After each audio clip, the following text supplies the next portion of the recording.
Nosotros estamos dando enseñanza los días lunes, ¿sí? Y estamos dando enseñanzas y estamos hablando sobre la palabra de Dios. Y en particular lo que tengo yo, que leo mucho. Por ahí algunos leen uno o dos versículos. Yo tengo todo un capítulo y no sé cómo resumirlo a veces. Y es toda una historia. Vamos a tratar de resumirla en sí, ¿no? Pero no sé si se acuerdan, nosotros habíamos hablado, habla el libro de los jueces, ¿no? En el capítulo 20 vamos a leer.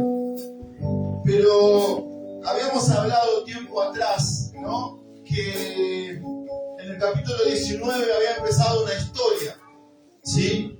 Esta historia yo la tomé como una telenovela, no sé si algunos tuvieron aquellos tiempos que habíamos predicado y hubo todo un desencuentro de una pareja, un matrimonio que se peleó, que la mujer se fue, hubo toda una situación bastante compleja, bastante, digamos, como quien dice, trágica al final, ¿sí?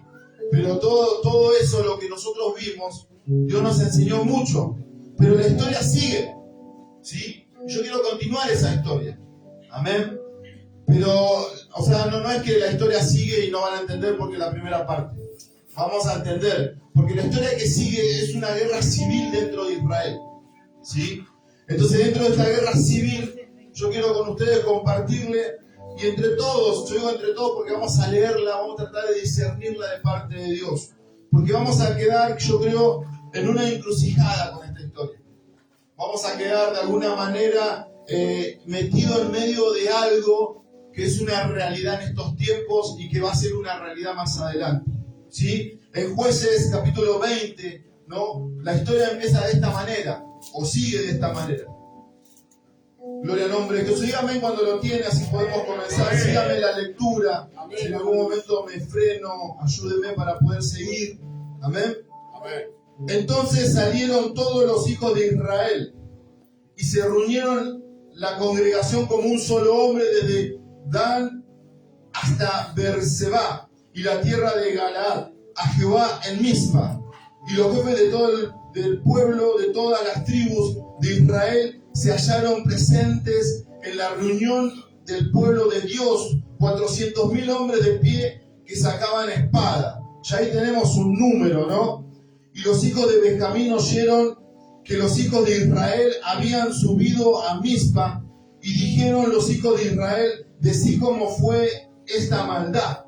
Ahora, entonces dice el varón levita. Este varón era el que anteriormente había hecho algo bastante complejo que ahora vamos a leer. Marido de la mujer muerta, respondió y dijo: yo llegué a Gabá de Benjamín con mi concubina para pasar allí la noche. Y levantándose contra mí los de Gabá, rodearon contra mí la casa por la noche, con idea de matarme, y a mi concubina la humillaron de tal manera que murió. Entonces, tomando yo mi concubina, la corté en pedazos y la envié por todo el territorio de la posesión de Israel, por cuanto han hecho maldad y crimen en Israel. He aquí, todos vosotros sois hijos de Israel. Dad aquí vuestra parecer y consejo. Entonces todo el pueblo, como un solo hombre, se levantó y dijeron: ninguno de nosotros irá a su tienda, ni volverá ninguno de nosotros a su casa. Mas esto es ahora lo que haremos a Gabá. Contra ella subiremos por sorteo y tomaremos 10 hombres de cada 100 por todas las tribus. Ahí empieza a mencionar lo que ellos hacen para poder estratégicamente, entre tantos hombres, ¿no?, poder alimentarse y poder tener sustento en ese lugar, ¿sí? Entonces lo que le dice esta tribu, ¿no? Entregad pues ahora a aquellos hombres, esto es en el 13, perversos que están en Gabá, para que los matemos y quitemos el mal de Israel. Mas los benjamitas no quisieron oír la voz de sus hermanos los israelitas, sino que los de Benjamín se juntaron de la ciudad en Gabá para salir a pelear contra los hijos de Israel.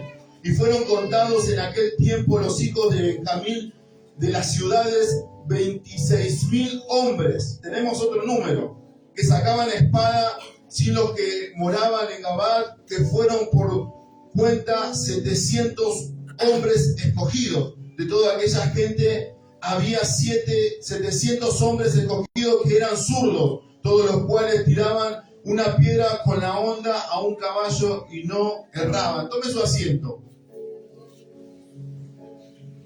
Gloria al nombre de Jesús. La historia sigue larga, no la vamos a leer pero vamos a contar esta historia, vamos a relatar esta historia, porque usted sabe que hubo un problema en el pueblo de Israel. Y fue un problema muy cerca en los libros de Josué, cuando Israel toma la tierra. Entonces ya las tribus ya estaban marcadas, cada una en su lugar, en su posesión. Pero vemos que la tribu de Benjamín tiene un problema muy grave en este caso, ¿no? Y ese problema grave tenía una solución simple, ¿no? Porque habían hombres que habían abusado de una mujer y la habían matado de tal manera perversamente. Entonces los israelitas lo que pedían era que Benjamín simplemente entreguen a esos hombres para poder tomar justicia, ¿no? Pero nosotros cuando leemos esta narración, esta historia, primeramente leemos que ellos van a Dios, los israelitas, aparte de la tribu de Benjamín. Las 11 tribus que quedan van a Dios. Entonces que Dios está en el asunto. Pero las 12 tribus son de parte de Dios porque es Israel mismo. Pero sin embargo, una tribu se levanta en defensa, o como le querramos poner, se levanta en una actitud de defender algo indefendible, ¿sí? Entonces, de alguna manera, esta tribu tomaba una desventaja muy grande. Habíamos leído que eran 400.000 hombres de la tribu de Israel, que eran las 11 tribus restantes, ¿sí? Entonces, los que quedaban de la tribu de Benjamín eran 26.000 hombres. O sea, no sé si ustedes se dan cuenta de la dimensión de la pelea que se iba a armar, o de la batalla que se podía armar. Esto no es una película, no es como vemos las películas de 300 que se pusieron. No. Esto es una realidad. Esto es una realidad. La tribu de Israel, las 11 tribus, se pararon contra la tribu de Benjamín y se iban a agarrar entre ellas. O sea, era una pelea civil dentro de Israel. Pero lo que a mí me llama la atención es que Jehová estaba en el asunto, porque ellos iban y oraban a Dios. Porque dice que la primera vez que se van a enfrentar, oran a Dios y le preguntan quién irá primero. Y en el relato dice Judá va a ir primero. O sea que Dios le contesta a ellos, de alguna manera. Entonces Judá va primero y la Biblia relata que murieron más de 20.000 personas, más de 20.000 israelitas fuera de la tribu de Benjamín. O sea, los de Benjamín eran terribles. Eran terribles. Entonces nosotros vemos la historia que Benjamín, siendo el hijo menor de Jacob, él se crió en Egipto. Y Egipto era un pueblo de guerra en aquel tiempo. Entonces de alguna manera ellos adiestraron eso. Por Benjamín, por su padre, por quien los guió a ser una tribu. Entonces de alguna manera ellos se sintieron confiados de enfrentarse a 400.000. Yo cuando leía esa historia, pero no lo podía creer. Porque eran 400.000 hombres contra 26.000 hombres. Kevin, allá te esperan 20 muchachitos. O sea, algo así era la cuestión. No era una estrategia de la cual, bueno, vamos y hacemos una estrategia. No, la Biblia relata que pusieron un campo de batalla y se agarraron en ese campo. Y cayeron más de 20.000 hombres.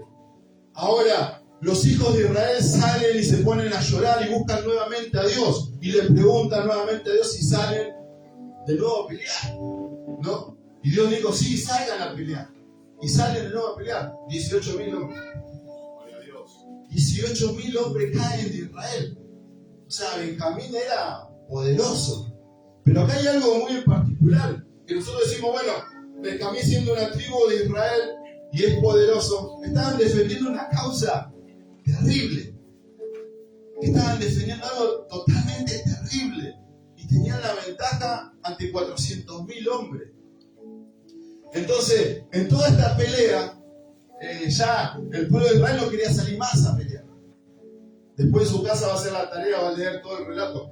Pero no quería salir más, fue llorando ante Dios a decirle que ya está, ¿qué hacemos? ¿Nos tiramos para atrás o salimos? Y Dios nuevamente le responde y le dice: Jehová, salgan porque lo voy a entregar en sus manos. Ahora nosotros, cuando empezamos a leer ese relato, esa parte, dice que Israel aparta a 10.000 hombres que hacen emboscada, que se paran de enfrente, lo hacen salir para atrás. O sea, ya había una estrategia. Ya no fueron al encuentro a cuerpo a cuerpo. Ya directamente se dieron cuenta que algo tenían que hacer, porque si no lo iba a ir bajando de a poquito. Y capaz que Benjamín salía triunfante. Imagínense que este relato lo que cuenta es un exterminio. Iban a exterminar la tribu de Benjamín.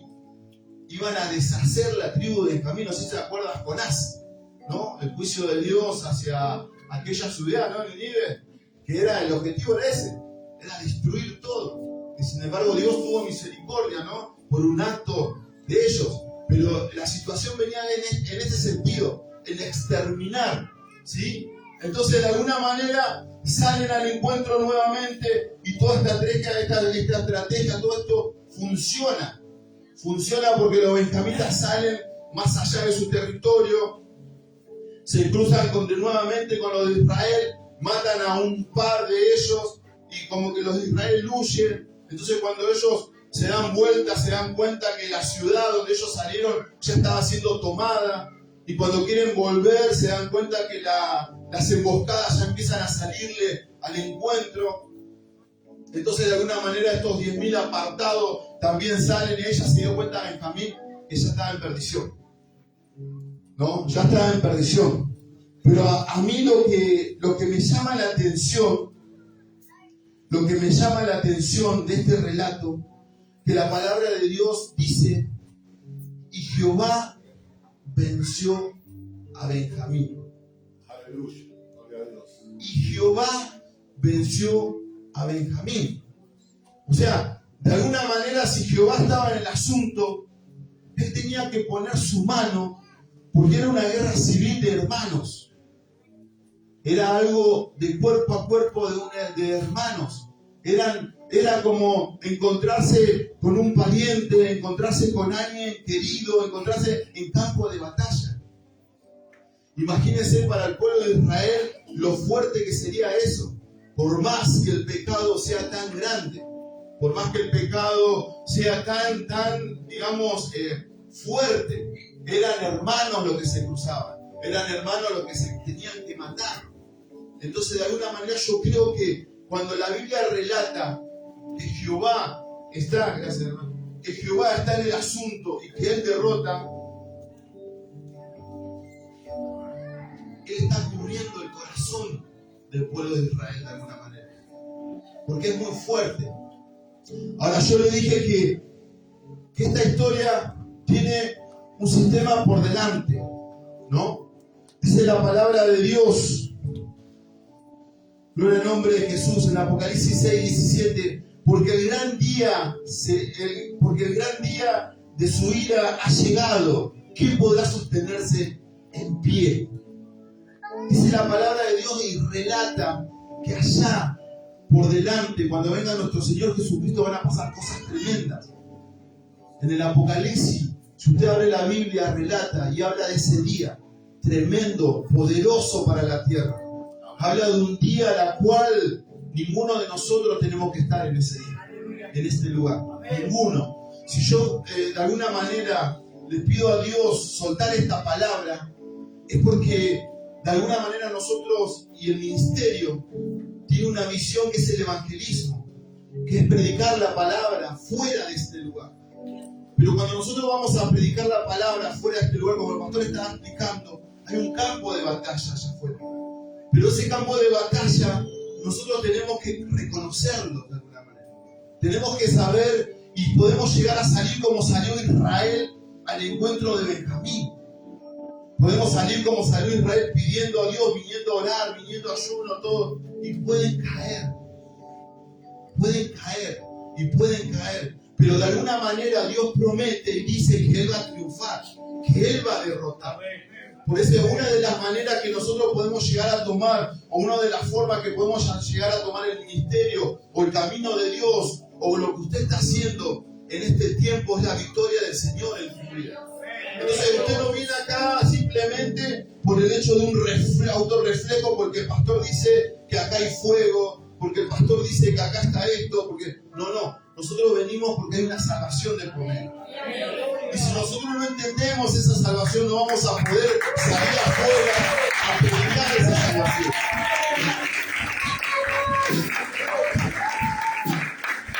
Usted sabe que cuando nosotros leemos el libro de Apocalipsis, cuando habla de los sellos y las trompetas, ¿no? Es algo tremendo y terrible que nosotros no nos podemos concebir porque no lo estamos viviendo, y gloria a Dios que no lo vamos a vivir. Pero es una realidad que va a pasar. Entonces cuando habla de las trompetas, que viene todo eso sobre la tierra, la cual hay una parte que dice que se va a oscurecer parte de la luna, parte del sol, y la oscuridad va a ser no simplemente oscuridad. Yo creo que en ese momento, cuando la Biblia relata, va a ser como cuando pasó en Egipto, que vino la muerte. Cuando la muerte pasó, dice que una niebla, ¿no? Esa así espesa.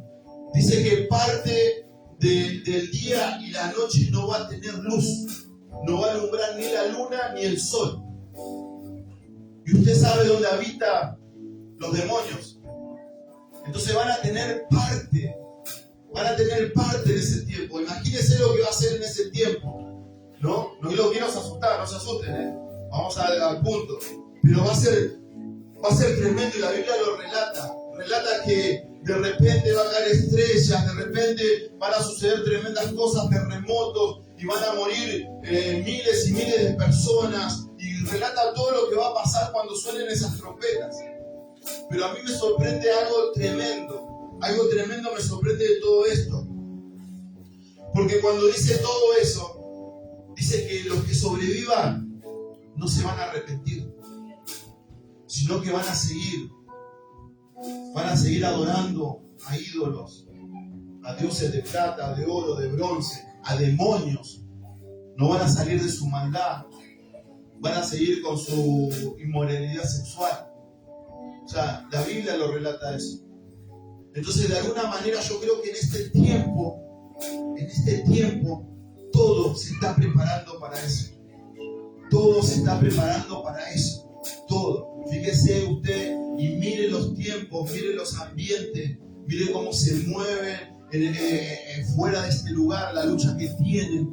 Dice la palabra que no luchamos contra sangre ni carne, ¿no? Entonces, de alguna manera, en la mente, en el corazón, el enemigo quiere venir a poner cuestiones y cosas para poder empezar a ejercer ese tiempo.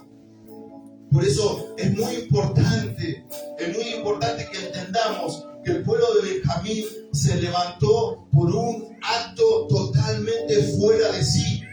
Pero el pueblo de Benjamín tenía una particularidad, que era la guerra, la lucha, la pelea. Entonces el pueblo de Benjamín expuso eso delante de Dios.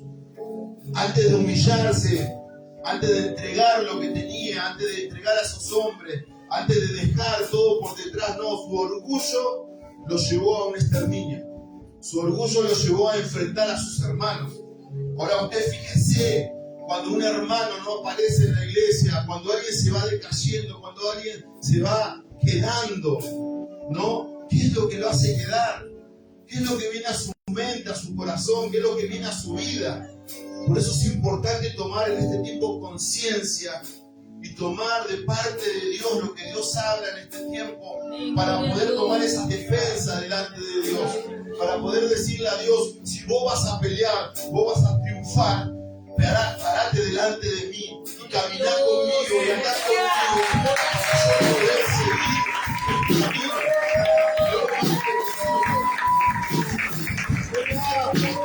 Gloria al nombre de Jesús. La Biblia dice que el que esté firme, gloria al nombre. En Hechos 5:3 dice: le dijo Pedro a Ananías, ¿por qué llenó Satanás tu corazón para que mintiese al Espíritu Santo? ¿Por qué llenó Satanás tu corazón? ¿Por qué Satanás viene a nuestras vidas. Ayer estábamos en el estudio con los hermanos y le hacía una analogía. Y yo le decía, si todos de acá salimos, todos de acá, y no queda absolutamente nada acá, ¿qué queda? Le decía. No se asuste. ¿Qué queda? Le decía. Y cada uno respondió, ¿no? Entonces yo digo, yo le voy a decir lo que tengo entendido que queda. No queda nada. No queda nada. Absolutamente nada. No queda nada. Usted puede decir, pero la presencia, la gloria, eso lo porta usted. Eso lo porta usted. Si este lugar es santificado, es porque el que se para acá a predicar es santificado por Dios. Si ese lugar donde vienen a orar se siente la presencia de Dios, porque el primero que viene con la intención de hacer que el Espíritu Santo se manifieste en este lugar. En el nombre de Jesús. Por eso, en aquellos tiempos, hermanos, tienen que saber que en aquellos tiempos, cuando Cristo venga a buscar a la iglesia, no va a quedar nada. Va a quedar toda la merced del príncipe de este mundo, de esta tierra. Fíjese el cuidado que tenemos que tener en este tiempo. Tal vez no es una prédica para un llamado, porque uno dice, ¿para qué lo llamo?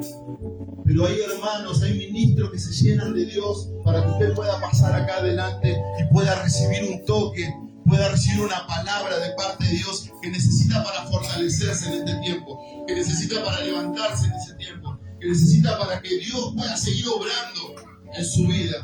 Porque no todos somos iguales, necesitamos de Dios, necesitamos uno del otro. El pueblo de Benjamín necesitaba de Dios y necesitaba entregar a esos hombres que hicieron el mal.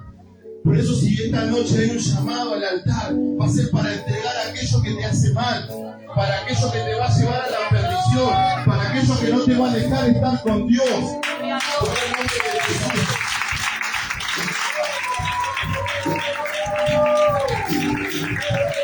Bendito sea tu nombre, Señor. Y a veces pensamos que aquello que nos lleva a quitar o la comunión o lo que fuere, simplemente es lo que siempre escuchamos: la fornicación, el adulterio, la idolatría, ¿no? Pero a veces un mal pensamiento, viene el enemigo, pone un mal pensamiento con el hermano, a veces cosas que ignoramos, a veces cosas que por ahí no conocemos de parte de Dios, de su palabra, y estamos haciendo mal y no se nos quita eso. No se nos quita porque no entendemos y no sabemos lo que estamos haciendo. Pero la palabra de Dios aclara y dice que el pueblo perece por falta de conocimiento. Por eso no simplemente usted viene a adorar, glorificar y exaltar su nombre, sino aprender. Aprender cómo caminar, cómo andar, cómo santificarse. O sea, de qué manera Dios quiere que andemos en estos tiempos. Es muy importante, hermano. Porque por más que no querramos, la Biblia declara que van a venir tiempos difíciles. Más allá de que uno puede tener a Dios y poder estar con Dios y caminar con Dios, la Biblia declara eso. Y yo siempre digo, más vale es estar con Dios en los tiempos difíciles que sin Dios. Más vale que Dios esté a nuestro lado que sin Dios. Benjamín tomó esa decisión. Que esté Dios, que no esté en su lugar. Benjamín tomó esa decisión. Y miren la decisión lo que lo llevó a la destrucción. Así relata la palabra de Dios, que cuando Él venga nuevamente, ahí canta, ¿no? Cuando Él venga con su caballo blanco, ¿no? Con su ejército de ángeles. Si viene Dios con un ejército, ¿a qué viene? Si viene Dios con un ejército, ¿a qué viene? Viene a pelear. ¿Y contra quién va a pelear? ¿Con nosotros? ¿Va a pelear con nosotros? Ahora, si nosotros no nos ponemos en la mano de Dios, va a tener que pelear con nosotros. Porque si nosotros nos quedamos acá, no vamos a saber cuál va a ser nuestra reacción fuera de Él. No vamos a saber qué vamos a hacer fuera de Él. Si no, imagínese cuando usted esté mal. Cuando usted se pone mal, falta y deja a Dios de un costado todo, ¿cuáles son sus reacciones? ¿Cuáles son sus pensamientos? ¿Hacia dónde van? ¿Hacia dónde se dirigen? ¿Qué hacemos ante todo eso? No hacemos lo que hacíamos antes, o por ahí rechazamos los consejos, o por ahí volvemos, no sé, en mi caso me voy a exponer yo, ¿no? Por ahí volvemos a los vicios de antes.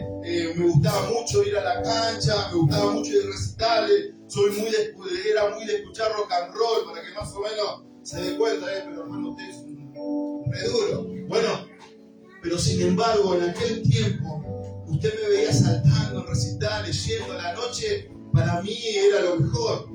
La noche era mi vida. Yo caminaba en eso. Entonces nosotros tenemos que tener cuidado, porque si Dios no está con nosotros, eso va a volver. Aleluya. Eso va a volver a nuestra vida. Y no simplemente uno suelta esta palabra de Apocalipsis, porque es una realidad. Y usted sabe que usted tiene una generación de por medio. Si no es usted, es su generación.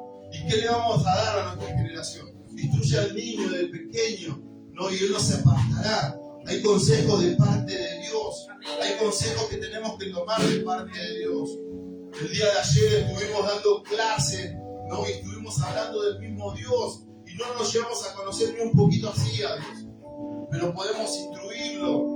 Podemos instruirlo a través de la palabra de Dios, de cómo caminar para no poder volver a caer de nuevo, hermano. Hermano, tiene que tener sumo cuidado en este tiempo. Sumo cuidado tiene que tener en este tiempo, hermano. Si bien cuando apenas el Señor Jesucristo fue ascendido a los cielos, ya desde ese momento lo estaban esperando que se vuelva. Aún hoy estamos esperando que vuelva para poder llevarnos a su gloria eterna. Y todas esas promesas dentro de la palabra, poder cumplirlas, poder estar en las bodas del Cordero, poder estar en su gloria, poder volver al original que somos nosotros, en alma, en espíritu, delante de su presencia.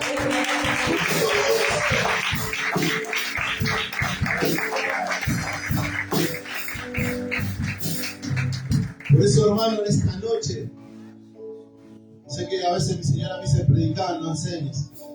Pero por eso, hermano, en esta noche, si de alguna manera yo llamo al altar, es para poder fortalecerse.